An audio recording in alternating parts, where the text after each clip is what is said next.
Hi hello friends, welcome to the G K smart circle YouTube channel. ನೋಡಿ, YouTube ಇದೀಗ ಸರಿ ಹೋಗಿದೆ. So ಇನ್ನು ಮುಂದೆ ಎಲ್ಲ ಮಾಹಿತಿಯನ್ನು ನಿಮ್ಮ ಮುಂದೆ ಕಂಟಿನ್ಯೂ ಆಗಿ ನಾನು ಹಂಚ್ಕೊಳ್ತೀನಿ. ಸೊ ನಿಮಗೆಲ್ಲ ಗೊತ್ತಿರ್ಬೋದು, ಪ್ರತಿದಿನ ನಾನು ಕನ್ನಡದ ಪ್ರಜಾವಾಣಿ ಸೇರಿದಂತೆ ಕನ್ನಡದ ಇತರ ಎಲ್ಲ ನ್ಯೂಸ್ ಪೇಪರ್ಗಳು ಜೊತೆಗೆ ಇಂಗ್ಲೀಷ್ನ ದಿ ಹಿಂದೂ ಮತ್ತು ಕೇಂದ್ರ ಸರ್ಕಾರ ಅಪ್ಡೇಟ್ ಮಾಡ್ತಕ್ಕಂಥ PAB ನ್ಯೂಸ್ ಪೇಪರ್ಗಳ ಪ್ರಮುಖ ಪ್ರಚಲಿತ ಘಟನೆಗಳನ್ನು ನಿಮ್ಮ ಮುಂದೆ ತರ್ತಾ ಇರ್ತೀನಿ. ಓಕೆ, ಸೊ ಯೂಟ್ಯೂಬ್ ಸರಿ ಹೋಗಿದೆ.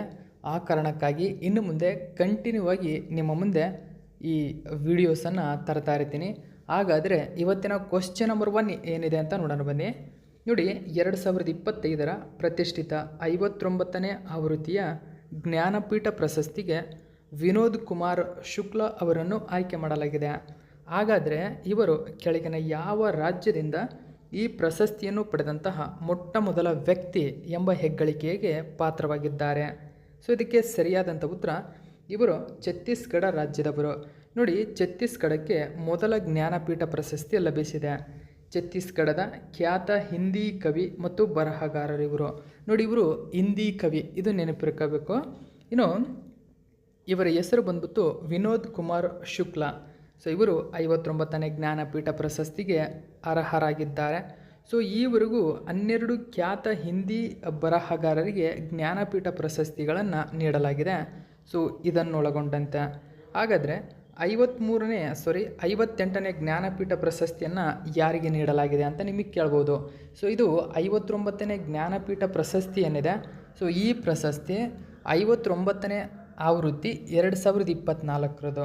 ಸೊ ಹಾಗಾದರೆ 2023 58ನೇ ಜ್ಞಾನಪೀಠ ಪ್ರಶಸ್ತಿಯನ್ನು ಪಡೆದಂಥವರು ಜಗದ್ಗುರು ಎಂಬ ಹೆಸರಿನೊಂದಿಗೆ ಖ್ಯಾತರಾಗಿರ್ತಕ್ಕಂಥ ರಾಮಭದ್ರಾಚಾರ್ಯ.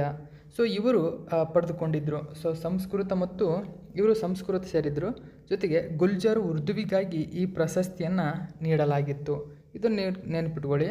ಸೊ ಜೊತೆಗೆ ಭಾರತೀಯ ಅಂದರೆ ಗಮನಿಸಿ, ಜ್ಞಾನಪೀಠ ಟ್ರಸ್ಟ್ ಏನಿದೆ, ಜ್ಞಾನಪೀಠ ಮತ್ತು ಮೂರ್ತಿ ದೇವಿ ಪ್ರಶಸ್ತಿಗಳನ್ನು ನಿರ್ವಹಿಸುತ್ತದೆ.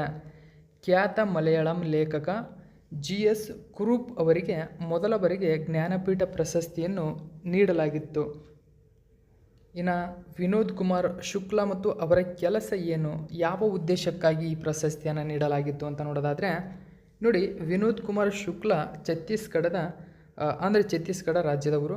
ಸೊ ಇವರು ಕೃಷಿ ವಿಜ್ಞಾನದಲ್ಲಿ ಸ್ನಾತಕೋತ್ತರ ಪದವಿಯನ್ನು ಪಡೆದಿದ್ದಾರೆ. ಅವರ ಮೊಟ್ಟ ಮೊದಲ ಕವನ ಸಂಕಲನ ಲಗ್ ಭಾಗ್ ಜೈ ಹಿಂದ್ ಎಂಬುದು 1971ರಲ್ಲಿ ಪ್ರಕಟವಾಗಿದೆ ಅವರು. ಸೊ ಅವರು ಕಾದಂಬರಿಗಳನ್ನು ಬರೆದಿದ್ದಾರೆ. ಸೊ ಮುಖ್ಯವಾಗಿ ನೌಕರ್ ಕಿ ಖಮೀಜ್ ಎಂಬತಕ್ಕಂಥದ್ದು, ದಿವಾರ್ ಮೇ ಹೇಕ್ ಕಿಡ್ಕಿ ರಹತಿ ತಿ ಎಂಬುದು ಅಂತ ಇನ್ನೊಂದು ನೋಡಿ ಗಮನಿಸಬಹುದು. ಇನ್ನೊಂದು ಖಿಲೇಗ ಟು ದಿಖೇಂಗೆ ಎಂಬುದು. ಸೊ ಇವರ ಪ್ರಮುಖ ಕಾದಂಬರಿಗಳಿವು. ಸೊ ಹಾಗಾದರೆ ಈ ಜ್ಞಾನಪೀಠ ಪ್ರಶಸ್ತಿ ಬಗ್ಗೆ ಸ್ವಲ್ಪ ಮಾಹಿತಿಯನ್ನು ನಾವು ತಿಳ್ಕೊಳ್ಳೋದಾದರೆ, ಜ್ಞಾನಪೀಠ ಪ್ರಶಸ್ತಿಯನ್ನು ಭಾರತೀಯ ಜ್ಞಾನಪೀಠ ಟ್ರಸ್ಟ್ ಪ್ರತಿ ವರ್ಷ ನೀಡುತ್ತದೆ. ಈ ಪ್ರಶಸ್ತಿ 11 ಲಕ್ಷ ನಗದು ರೂಪಾಯಿ ಮತ್ತು ಪ್ರಶಸ್ತಿ ಪತ್ರ, ಜೊತೆಗೆ ವಾಗ್ದೇವಿಯ ಅಂದರೆ ಸರಸ್ವತಿ ದೇವಿ, ಸೊ ಇವರ ಮೂರ್ತಿಯನ್ನು ಇದು ಒಳಗೊಂಡಿರುತ್ತದೆ. ಜೊತೆಗೆ ಈ ಪ್ರಶಸ್ತಿಯನ್ನು ಭಾರತೀಯ ನಾಗರಿಕರಿಗೆ ಮಾತ್ರ ನೀಡಲಾಗುತ್ತದೆ. ಗಮನಿಸಬೇಕು ಸ್ನೇಹಿತರೆ, ಈ ಪ್ರಶಸ್ತಿಯನ್ನು ಭಾರತೀಯ ನಾಗರಿಕರೇನಿದ್ದಾರೆ ಇವರಿಗೆ ಮಾತ್ರ ನೀಡಲಾಗುತ್ತದೆ. ವಿದೇಶಿಯರಿಗೆ ಈ ಪ್ರಶಸ್ತಿ ನೀಡುವುದಿಲ್ಲ. 18ನೇ ಪ್ರಶಸ್ತಿಯನ್ನು ಅಂದರೆ ನೋಡಿ, ಅಲ್ಲಿಂದ ಈ ಪ್ರಶಸ್ತಿಯನ್ನು ಲೇಖಕರ ಜೀವಿತಾವಧಿಯ ಕೆಲಸಕ್ಕೆ ನೀಡಲಾಗುತ್ತದೆ. ಈ ಪ್ರಶಸ್ತಿಯನ್ನು ಭಾರತೀಯ ಭಾಷೆ ಮತ್ತು ಇಂಗ್ಲೀಷ್ನಲ್ಲಿನ ಕೆಲಸಕ್ಕಾಗಿ ನೀಡಲಾಗುತ್ತದೆ. ನೋಡಿ, ಭಾರತೀಯ ಭಾಷೆ ಆಗಿರ್ಬೋದು, ಸೊ ಇಂಗ್ಲೀಷ್ ಸಾಹಿತ್ಯ ಅದರ ಒಂದು ಕೆಲಸಕ್ಕಾಗಿ ಈ ಪ್ರಶಸ್ತಿಯನ್ನು ನೀಡಲಾಗುತ್ತದೆ. ಒಂದು ಭಾಷೆಗೆ ಒಮ್ಮೆ ಪ್ರಶಸ್ತಿಗಳು ದೊರೆತರೆ ಮುಂದಿನ 2 ವರ್ಷಗಳವರೆಗೆ ಅದು ಪ್ರಶಸ್ತಿಗೆ ಅರ್ಹರಾಗಿರುವುದಿಲ್ಲ. ನೋಡಿ, ಇದು ರೂಲ್ಸ್ಗಳಿವೆಲ್ಲ. ಸೊ ನಮಗೆ ಡೈರೆಕ್ಟಾಗಿ ನಿಮಗೆ ಕ್ವಶನ್ ಬಿಟ್ಟು ಈ ರೂಲ್ಸ್ಗಳನ್ನೇ ಕೇಳಬಹುದು. ನೋಡಿ, ಒಂದು ಭಾಷೆಗೆ ಒಮ್ಮೆ ಪ್ರಶಸ್ತಿ ಏನಾದರೂ ದೊರೆತರೆ ಮುಂದಿನ 2 ವರ್ಷದವರೆಗೆ ಆ ಭಾಷೆಗೆ ಪ್ರಶಸ್ತಿ ಲಭಿಸುವುದಿಲ್ಲ. ಮೊದಲ ಜ್ಞಾನಪೀಠ ಪ್ರಶಸ್ತಿ ವಿಜೇತರ ಅಂದರೆ 1965ರಲ್ಲಿ ಮಲಯಾಳಂ ಬರಹಗಾರ GS ಕುರುಪ್, ಆಲ್ರೆಡಿ ತಿಳಿಸ್ಕೊಟ್ಟೆ ನಾನು. ಸೊ ನೋಡಿ, ಜ್ಞಾನಪೀಠ ಪ್ರಶಸ್ತಿ ಪಡೆದಂತಹ ಮೊದಲ ಮಹಿಳೆ ಯಾರು ಅಂತ ಕೇಳಿದರೆ ಆಶಾಪೂರ್ಣ ದೇವಿ. ಸೊ ಅವರು ಬಂಗಾಳದವರು, 1976ರಲ್ಲಿ ಪಡೆದುಕೊಂಡಿದ್ದರು. ಇದುವರೆಗೂ ಹಿಂದಿ ಭಾಷಾ ವಿಜೇತರು ಅಂದರೆ 12 ಖ್ಯಾತ ಹಿಂದಿ ಭಾಷಾ ವಿಜೇತರು ಪ್ರಶಸ್ತಿಯನ್ನು ಪಡೆದುಕೊಂಡಿದ್ದಾರೆ. ಸೊ ಅವರ ಲೀಸ್ಟನ್ನು ಕೊಟ್ಟಿದ್ದೀನಿ, ನೀವು ಗಮನಿಸಬಹುದು. ಸೊ ಕೊನೆಯದಾಗಿ 2024ರ ಪ್ರಶಸ್ತಿಯನ್ನು ವಿನೋದ್ ಕುಮಾರ್ ಶುಕ್ಲಾ ಪಡೆದುಕೊಂಡಿದ್ದಾರೆ. ಓಕೆ, ನಾವೀಗ ಎರಡನೇ ಕ್ವಶನ್ ನೋಡೋಣ. ನೋಡಿ, ಮಾರ್ಚ್ 2025ರಲ್ಲಿ ಭಾರತ ಸರ್ಕಾರವು ಅನುಮೋದಿಸಿದ ಸಂಸತ್ ಸದಸ್ಯರ ವೇತನದಲ್ಲಿನ ಶೇಕಡಾವಾರು ಹೆಚ್ಚಳ ಎಷ್ಟು? ನೋಡಿ, ಸಂಸತ್ತಿನ ಸದಸ್ಯರೇನಿದ್ದಾರೆ ಅವರ ವೇತನವನ್ನು ಹೆಚ್ಚಳ ಮಾಡಿದೆ ಕೇಂದ್ರ ಸರ್ಕಾರ. ಹಾಗಾದರೆ ಈ ಹೆಚ್ಚಳ ಮಾಡಿರ್ತಕ್ಕಂಥ ಅನುಮೋದನೆಯ ಪರ್ಸೆಂಟೇಜ್ ಎಷ್ಟು ಅಂತ ನಿಮಗೇನಾದರೂ ಕ್ವಶನ್ ಕೇಳಿದರೆ ಸರಿಯಾಗಿರ್ತಕ್ಕಂಥ ಉತ್ತರ 24% ಹೆಚ್ಚಳ ಮಾಡಿದೆ. ಇಂಪಾರ್ಟೆಂಟ್ ಆಗುತ್ತೆ. ಡೀಟೇಲ್ಸನ್ನು ಗಮನಿಸಿ. ಭಾರತ ಸರ್ಕಾರವು ಸಂಸತ್ತಿನ ಸದಸ್ಯರ ವೇತನ, ಅವರ ಭತ್ಯೆ ಮತ್ತು ಅವರ ಪಿಂಚಣಿಗಳಲ್ಲಿ ಏಪ್ರಿಲ್ 1, 2023ರಿಂದ ಪೂರ್ವಾನ್ವಯವಾಗುವಂತೆ ಹೆಚ್ಚಳವನ್ನು ಸೂಚಿಸಿದೆ. ವೇತನವನ್ನು ತಿಂಗಳಿಗೆ 1 ಲಕ್ಷ ರುಗಳಿಂದ ತಿಂಗಳಿಗೆ 1.24 ಲಕ್ಷ ರುಗಳಿಗೆ ಹೆಚ್ಚಿಸಲಾಗಿದೆ. ಸರಿಸುಮಾರು 24% ಹೆಚ್ಚಳಗೊಂಡಿದೆ. ಗಮನಿಸಬೇಕು ಇದನ್ನು. ಹಾಗಾದರೆ ಈ ಸಂಸದರ ವೇತನ ಮತ್ತು ಇತರೆ ಸವಲತ್ತುಗಳನ್ನು ಕೊನೆಯ ಬಾರಿಗೆ ಏಪ್ರಿಲ್ 2018ರಲ್ಲಿ ಪರಿಷ್ಕರಿಸಲಾಗಿತ್ತು. ನೋಡಿ, 2018ರಲ್ಲಿ ಪರಿಷ್ಕರಿಸಲಾಗಿತ್ತು. ಈಗ 2025ರಲ್ಲಿ 23ನೇ ಒಂದು ಕಾಯ್ದೆ ಅಂದರೆ ಪೂರ್ವಾನ್ವಯವನ್ನೇ ಇದನ್ನು ಜಾರಿಗೆ ತರಲಾಗ್ತಾ ಇದೆ. 24%ರಷ್ಟು ಸಂಸದರ ವೇತನ ಮತ್ತು ಭತ್ಯೆಗಳ ಕುರಿತಾದ ಕಾನೂನು ಬಗ್ಗೆ ತಿಳ್ಕೊಳ್ಳೋದಾದರೆ, ಸಂಸತ್ತಿನ ಸದಸ್ಯರ ವೇತನ ಮತ್ತು ಇತರ ಭತ್ಯೆಗಳನ್ನು ಸಂಸತ್ತು ಜಾರಿಗೆ ತಂದ 1954ರ ಸಂಸತ್ ಸದಸ್ಯರ ವೇತನ, ಭತ್ಯೆ ಮತ್ತು ಪಿಂಚಣಿ ಕಾಯ್ದೆಯಿಂದ ನಿಯಂತ್ರಿಸಲಾಗುತ್ತದೆ. ಹಾಗಾದರೆ ಈ ವೆಚ್ಚ ಹಣದುಬ್ಬರ ಸೂಚ್ಯಂಕವು ಮುಂದಿನ ವರ್ಷದ ಗ್ರಾಹಕ ಬೆಲೆ ಸೂಚ್ಯಂಕದಲ್ಲಿನ ಸರಾಸರಿ ಏರಿಕೆಯ 75%ರಷ್ಟಿದೆ. ಸೊ ಇದನ್ನು ಕೂಡ ಗಮನಿಸಿ. ಇನ್ನು ಸಂಸದರ ವೇತನ ಮತ್ತು ಭತ್ಯೆಯಲ್ಲಿ ಹೆಚ್ಚಳ ಹೇಳಿದಂತೆ ನೋಡಿ 1.24 ಲಕ್ಷಕ್ಕೆ ಈಗ ಹೆಚ್ಚಳಗೊಂಡಿರ್ತಕ್ಕಂಥದ್ದು. ಅಂದರೆ ಅವರ ದಿನಭತ್ಯೆ ಎಷ್ಟಿರುತ್ತೆ ನೋಡಿ, ಗಮನಿಸಿ, ಇದು ಇಂಪಾರ್ಟೆಂಟ್ ಆಗುತ್ತೆ. ಅವರ ದಿನಭತ್ಯೆ 2,000 ಇತ್ತು, ಈಗ 2,500ಗೆ ಹೆಚ್ಚಿಸಲಾಗಿದೆ. ಸೊ ಇದು 25% ಹೆಚ್ಚಳ. ಸಂಸದರ ಪಿಂಚಣಿಯನ್ನು ತಿಂಗಳಿಗೆ 25,000ಗಳಿಂದ 31,000ಕ್ಕೆ ಹೆಚ್ಚಿಸಲಾಗಿದೆ. ಇದು 24%. ಸಂಸದರು ದಿನಭತ್ಯೆ ಅಂದರೆ ಸಂಸತ್ತಿಗೆ ಹಾಜರಾಗಲು ದಿನಭತ್ಯೆ ಇರುತ್ತೆ. ಸೊ ಕ್ಷೇತ್ರ ಭತ್ಯೆ ಇರುತ್ತೆ. ಉಚಿತ ಪ್ರಯಾಣ ಮತ್ತು ಸರ್ಕಾರಿ ವಸತಿ ರೂಪದಲ್ಲಿ ಹೆಚ್ಚುವರಿ ಸವಲತ್ತುಗಳನ್ನು ಈ ಮೂಲಕ ಪಡೆಯಲಿದ್ದಾರೆ. ಓಕೆ, ಒಬ್ಬ ಸದಸ್ಯರಿಗೆ ತಿಂಗಳಿಗೆ 70,000 ರು ಕ್ಷೇತ್ರ ಭತ್ಯೆ, 60,000 ರು ಕಚೇರಿ ಭತ್ಯೆ ಸಿಗುತ್ತದೆ. ನೋಡಿ, ಇವೆಲ್ಲ ನಿಮಗೆ ಹೇಳಿಕೆ ರೂಪದಲ್ಲಿ ಕೇಳಬಹುದು. ಆ ಕಾರಣಕ್ಕಾಗಿ ನೆನಪಿರಲಿ. ಇತರ ಸಂಬಳ ಮತ್ತು ವೇತನಗಳಿಗೆ ಬಳಸುವ ಹಣದುಬ್ಬರ ಸೂಚ್ಯಂಕವನ್ನು ನಾವು ನೋಡೋಣ. ನೋಡಿ, ದೇಶದಲ್ಲಿ ಸಂಬಳ ಮತ್ತು ವೇತನಗಳನ್ನು ಸರ್ಕಾರವು ನಿಯತಕಾಲಿಕವಾಗಿ ಪರಿಷ್ಕರಿಸುತ್ತದೆ ಮತ್ತು ಅವುಗಳನ್ನು ಹಣದುಬ್ಬರ ಸೂಚ್ಯಂಕಕ್ಕೆ ಜೋಡಿಸಲಾಗುತ್ತದೆ. ನೋಡಿ, ನಮ್ಮ ವೇತನ ಕೂಡ ಹಣದುಬ್ಬರ ಸೂಚ್ಯಂಕಕ್ಕೆ ಅನುಗುಣವಾಗಿರುತ್ತದೆ. ಒಂದು ವೇಳೆ ಹಣದುಬ್ಬರ ಆದರೆ ನಮ್ಮ ವೇತನವನ್ನು ಅವರು ಹೆಚ್ಚು ಮಾಡ್ಬೋದು, ಕಡಿಮೆ ಮಾಡ್ಬೋದು. ಆ ಸಂದರ್ಭದಲ್ಲಿ ಸರ್ಕಾರಕ್ಕೆ ಹಣದುಬ್ಬರದ ಒಂದು ನಿಯಂತ್ರಣಕ್ಕೆ ಸಂಬಂಧಪಟ್ಟಂತೆ ನಮ್ಮ ಸ್ಯಾಲ್ರಿ ನಿಯಂತ್ರಣದಲ್ಲಿರುತ್ತದೆ. ಇದು ನೆನಪಿರಲಿ. ನೆಕ್ಸ್ಟ್ ನಾವು 3ನೇ ಕ್ವಶನ್ ನೋಡೋಣ. ನೋಡಿ, ತುಹಿನ್ ಕಾಂತ್ ಪಾಂಡೆ ಅವರ ನಂತರ ಹೊಸ ಹಣಕಾಸು ಕಾರ್ಯದರ್ಶಿಯಾಗಿ ಇತ್ತೀಚೆಗೆ ಕೇಂದ್ರ ಸರ್ಕಾರವು ಕೆಳಗಿನ ಯಾರನ್ನು ನೇಮಿಸಿದೆ? ಸರಿಯಾದಂಥ ಉತ್ತರ ವಿಜಯ್ ಸೇಠ್. ಆಪ್ಷನ್ ನಂಬರ್ 1 ಸರಿಯಾಗಿದೆ. ನೋಡಿ, ಇವರು IAS ಅಧಿಕಾರಿಯಾಗಿದ್ದರು. ಸೊ ಮುಂದಿನ ಹಣಕಾಸು ಕಾರ್ಯದರ್ಶಿಯಾಗಿ ಇವರನ್ನು ನೇಮಿಸಲಾಗಿದೆ. ಸೊ ಅವರು ಈ ಹಿಂದೆ ಗಮನಿಸಿ ಬಂಡವಾಳ ಮಾರುಕಟ್ಟೆ ನಿಯಂತ್ರಕ ಅಂದರೆ ಸೆಕ್ಯೂರಿಟೀಸ್ ಮತ್ತು exchange board of India SEBI ಅಂತ ಏನು ಕರಿತೇವೆ. ಸೊ ಈ ಸೆಬಿಯ 11ನೇ ಅಧ್ಯಕ್ಷರಾಗಿ ಅಧಿಕಾರ ವಹಿಸಿಕೊಂಡಂತಹ ತುಹಿನ್ ಕಾಂತ್ ಪಾಂಡೆ ಅವರ ಸ್ಥಾನವನ್ನು ಅಲಂಕರಿಸಲಿದ್ದಾರೆ. ಓಕೆ, ಸೊ ಇನ್ನು ಹಣಕಾಸು ಕಾರ್ಯದರ್ಶಿ ಮತ್ತು ಅವರ ರೂಪಾಯಿ ನೋಟುಗಳು. ನೋಡಿ, ರೂಪಾಯಿ ನೋಟುಗಳು ಇದನ್ನು ಗಮನಿಸಿ. ದೇಶದ ಆರ್ಥಿಕ ನೀತಿಯನ್ನು ರೂಪಿಸುವಲ್ಲಿ ನಿರ್ಣಾಯಕ ಪಾತ್ರ ವಹಿಸುವುದರ ಜೊತೆಗೆ ಹಣಕಾಸು ಕಾರ್ಯದರ್ಶಿಗಳು 1 ರೂಪಾಯಿ ಕರೆನ್ಸಿ ನೋಟುಗಳ ಮೇಲೆ ತಮ್ಮ ಸಹಿಯನ್ನು ಹಾಕುತ್ತಾರೆ. ನೋಡಿ ಹಣಕಾಸು ಕಾರ್ಯದರ್ಶಿಯ ಸಹಿ ಇರುತ್ತದೆ. ಇದನ್ನು ನಾವು ಮೇನಾಗಿ ಗಮನಿಸಬೇಕು. ಸೊ ಇಲ್ಲಿ ನಾಣ್ಯ ಕಾಯ್ದೆ 2011 ಇದೆ. ಸೊ ಈ ಕಾಯ್ದೆಯ ಪ್ರಕಾರ ಭಾರತ ಸರ್ಕಾರ ₹1 ಕರೆನ್ಸಿ ನೋಟುಗಳು ಮತ್ತು ಕನಿಷ್ಠ 50 ಪೈಸೆ ಮತ್ತು ಗರಿಷ್ಠ ₹1,000 ನಾಣ್ಯಗಳನ್ನು ಬಿಡುಗಡೆ ಮಾಡುತ್ತದೆ.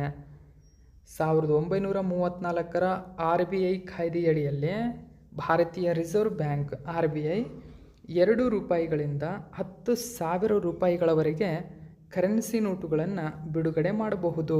ನೋಡಿ, ₹2ಗಳಿಂದ ₹10,000 ಕರೆನ್ಸಿ ನೋಟನ್ನು ಮುದ್ರಣ ಮಾಡ್ಬೋದು RBI.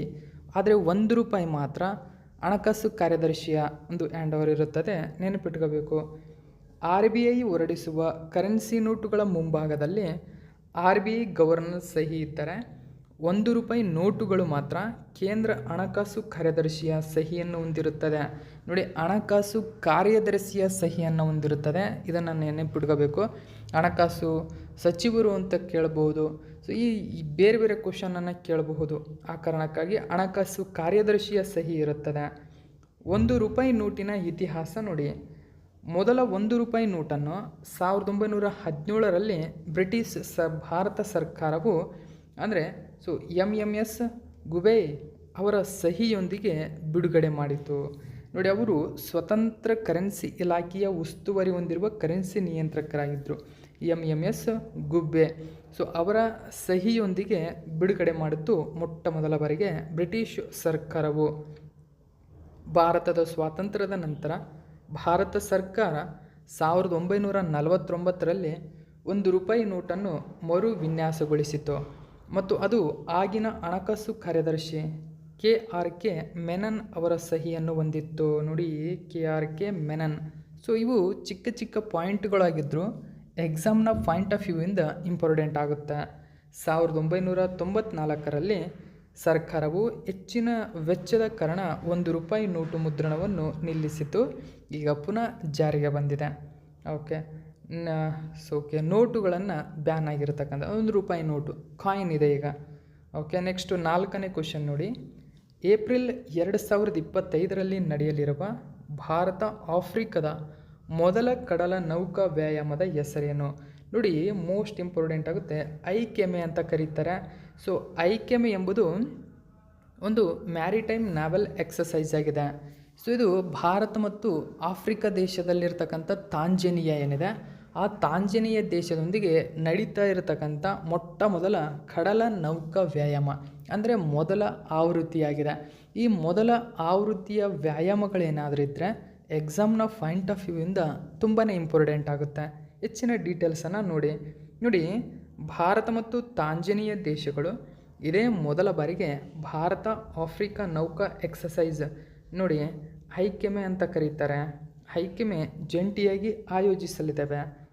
ಆಫ್ರಿಕನ್ ಪ್ರದೇಶದಲ್ಲಿ ತನ್ನ ಮಿಲಿಟರಿ ಸಂಪರ್ಕದ ಭಾಗವಾಗಿ ಭಾರತವು ಏಪ್ರಿಲ್ 2025ರಲ್ಲಿ ಹಿಂದೂ ಮಹಾಸಾಗರದಲ್ಲಿ ತಾಂಜೇನಿಯಾದೊಂದಿಗೆ ನೋಡಿ ನಾವು ಹೇಳಿದಂತೆ ತಾಂಜೇನಿಯಾದೊಂದಿಗೆ ಐಕೆಮೆ ಎಂಬ ಹೆಸರಿನ ಸಮುದ್ರ ವ್ಯಾಯಾಮವನ್ನು ಆಯೋಜಿಸಲಿದೆ. ಸಂಸ್ಕೃತದಲ್ಲಿ ಏಕತೆ ಎಂಬ ಅರ್ಥವನ್ನು ನೀಡುವ ಚೊಚ್ಚಲ ಮಿಲಿಟರಿ ವ್ಯಾಯಾಮ ಐಕೆಮೆ. ತಾಂಜೇನಿಯಾ ಸೇರಿದಂತೆ 10 ಆಫ್ರಿಕನ್ ದೇಶಗಳು ಭಾಗವಹಿಸಲಿದ್ದಾವೆ. ನೋಡಿ, ತಾಂಜೇನಿಯಾದೊಂದಿಗೆ ನಡೆಸ್ತಾ ಇದೆ. ಇದೊಂದು ಮ್ಯಾರಿಟೈಮ್ ಅಂದರೆ ಸಮುದ್ರ ವ್ಯಾಯಾಮ ಆಗಿದೆ. ಸೊ ಐಕೆಮೆ ಕನ್ನಡದಲ್ಲಿ ಸಂಸ್ಕೃತದಲ್ಲಿ ಇದರ ಅರ್ಥ ಏಕತೆ ಎಂಬ ಅರ್ಥವನ್ನು ಕೊಡುತ್ತದೆ. ಭಾರತೀಯ ನೌಕಾಪಡೆಯ ಮಹಾಸಾಗರ ಉಪಕ್ರಮ ನೋಡಿ, ಈ ಒಂದು ಮಹಾಸಾಗರ ಉಪಕ್ರಮ ಏನಿದೆ, ಈ ಉಪಕ್ರಮಕ್ಕೆ ಪೂರಕವಾಗಿ ಭಾರತ ಸರ್ಕಾರವು ಹಿಂದೂ ಮಹಾಸಾಗರ ಹಡಗು ಸಾಗರ ಉಪಕ್ರಮವನ್ನು ಘೋಷಿಸಿದೆ ಇದೇ ಸಂದರ್ಭದಲ್ಲಿ. ಹಾಗಾದರೆ ಈ ಐಕೆಮೆ ಕಡಲ ವ್ಯಾಯಾಮದ ಬಗ್ಗೆ ನೋಡೋದಾದರೆ, ಐಕೆಮೆ ಕಡಲ ವ್ಯಾಯಾಮದ ಉದ್ಘಾಟನಾ ಆವೃತ್ತಿಯನ್ನು 2025ರ ಏಪ್ರಿಲ್ 13ರಿಂದ 18ರವರೆಗೆ ತಾಂಜೇನಿಯಾ ದೇಶದ ದಾರ್ ಎಸ್ ಸಲಾಂನಿಂದ ನಡೆಸಲಾಗುವುದು. ಹಾಗಾದರೆ ಈ ಐಕೆಮೆ ವ್ಯಾಯಾಮ ಯಾವಾಗ ನಡೆಯುತ್ತದೆ, ಎಷ್ಟು ಅಂದರೆ ಆ ತಿಂಗಳಲ್ಲಿ ಯಾವ ದಿನಾಂಕದಿಂದ ಯಾವ ದಿನಾಂಕದವರೆಗೂ ಮತ್ತು ಸ್ಥಳದಲ್ಲಿ ಯಾವ ಸ್ಥಳದಲ್ಲಿ ನಡೆಯುತ್ತದೆ ಎಂಬುದು. ಸೊ ಈ ಪಾಯಿಂಟ್ ಇಂಪಾರ್ಟೆಂಟ್ ಆಗುತ್ತೆ. ಸೊ ಭಾರತ ಮತ್ತು ತಾಂಜಾನಿಯಾ ಜಂಟಿಯಾಗಿ ಆಯೋಜಿಸಲಿರುವ ಐಕ್ಯಮೆ ಕಡಲ ವ್ಯಾಯಾಮದಲ್ಲಿ ದಕ್ಷಿಣ Africa, Kenya, Eritrea, Comoros, Djibouti, Madagascar, Mauritius, Seychelles ಮತ್ತು ಮೊಜಾಂಬಿಕ್ ದೇಶಗಳು ಭಾಗವಹಿಸಲಿವೆ. ನೋಡಿ, ಆಫ್ರಿಕಾದಲ್ಲಿ 48ಕ್ಕೂ ಹೆಚ್ಚು ದೇಶಗಳು ಕಂಡುಬರುತ್ತವೆ, ಆದರೆ ಭಾಗವಹಿಸುವ ದೇಶಗಳು ಇಷ್ಟು ದೇಶಗಳು. ಇವು ಇಂಪಾರ್ಟೆಂಟ್ ಆಗುತ್ತೆ, ನೆನಪಿಟ್ಕೋಬೇಕು. ನೆಕ್ಸ್ಟ್ 5ನೇ ಕ್ವಶನ್ ನೋಡಿ.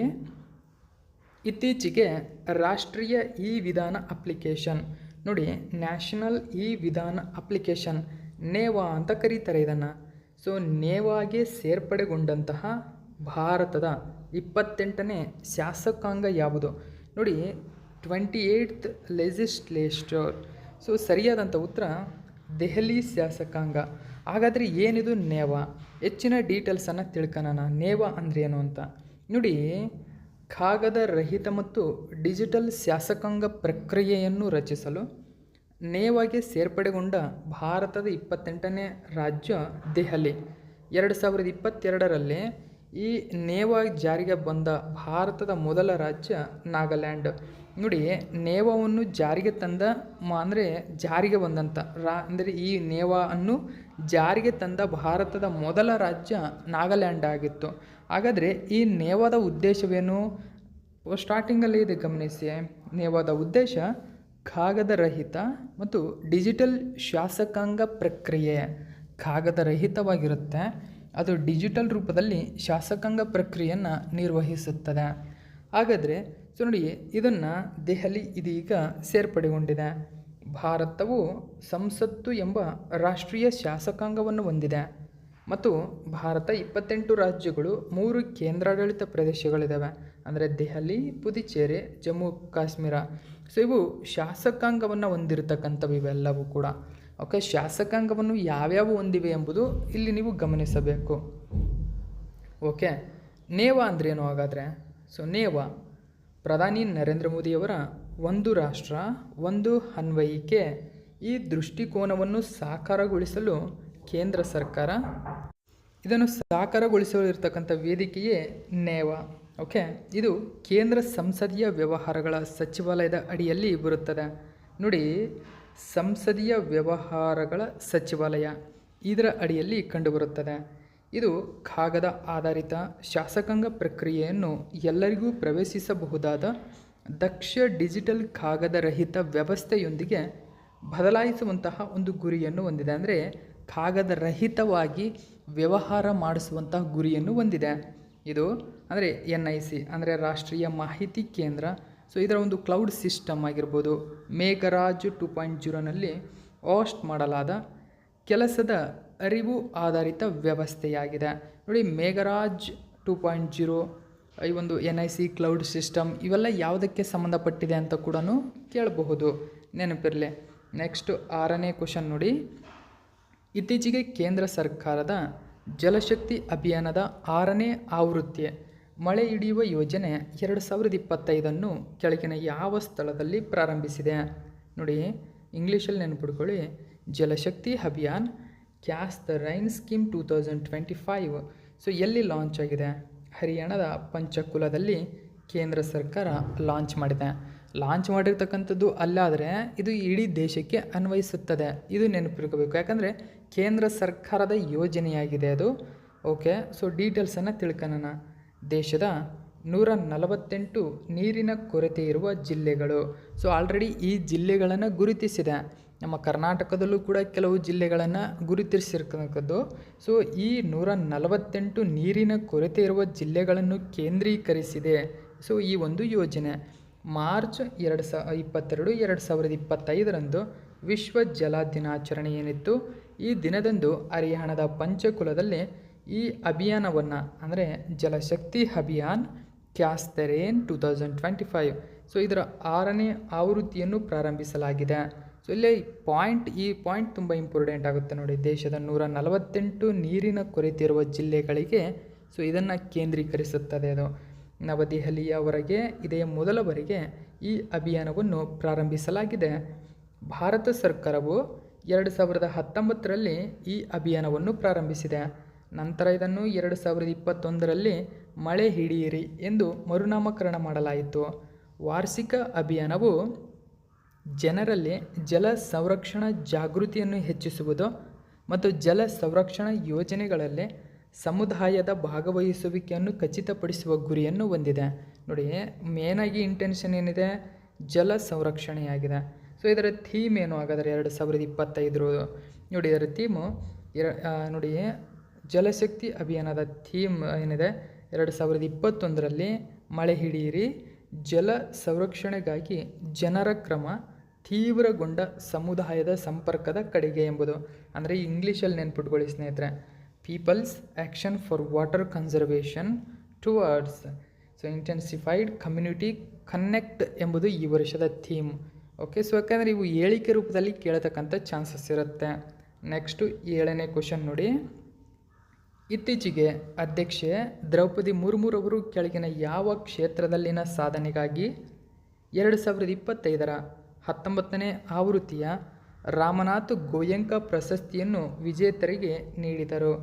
ಸೊ ಸರಿಯಾದಂಥ ಉತ್ತರ ಪತ್ರಿಕೋದ್ಯಮದಲ್ಲಿನ ಶ್ರೇಷ್ಠತೆಗಾಗಿ.